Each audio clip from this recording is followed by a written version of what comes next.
So let's say that I'm let's not I say let's say like it's hypothetical.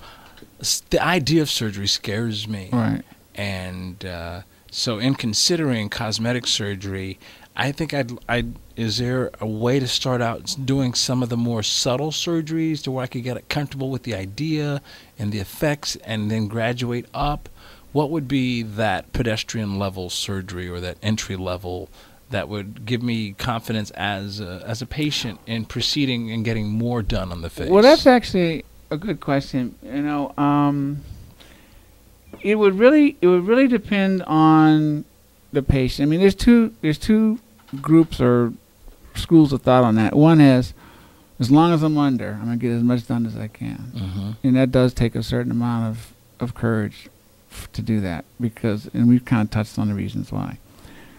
On the other hand, there's certainly nothing wrong with doing things, a little at a time. For instance, a person might want to have a facial rejuvenation that would include eyelid surgery, brow surgery, face surgery, and neck surgery. They might decide, well, doc, how about if you just do my eyelids first? So you do the eyelids first. Well, okay, now I'm ready for you to do, a little bit of the brow thing or the face.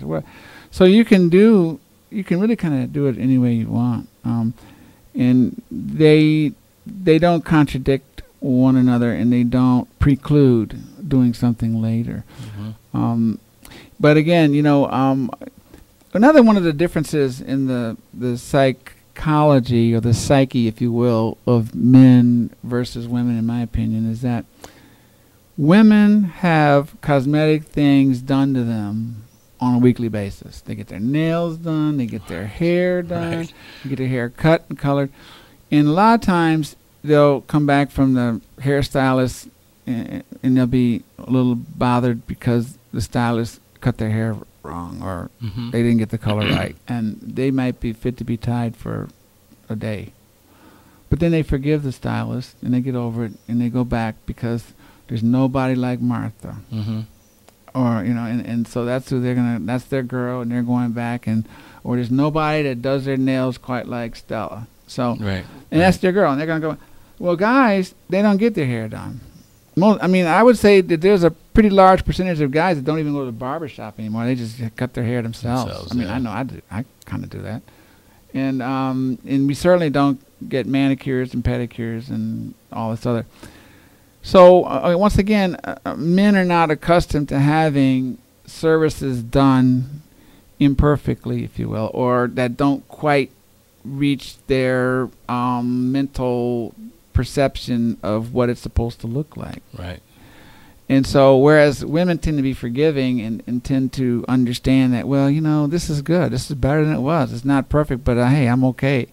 Men kind of sometimes look at plastic surgery like they look at buying a truck. Yeah, with this ironclad expectation. Yeah, and it's like, uh-oh, wait a minute. Did you hear that? Did you hear what happens when I close the door? Watch, listen, wait, see that? Yeah. See that?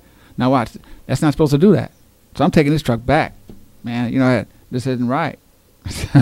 And so, men will sometimes come in, not only will they have expectations that need to kind of be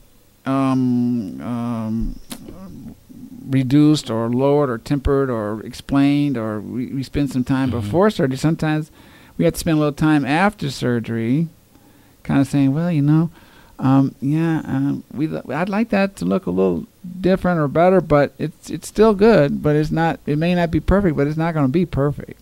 And so that little, experiential or learning curve needs to be successfully traversed by both doctor and patient.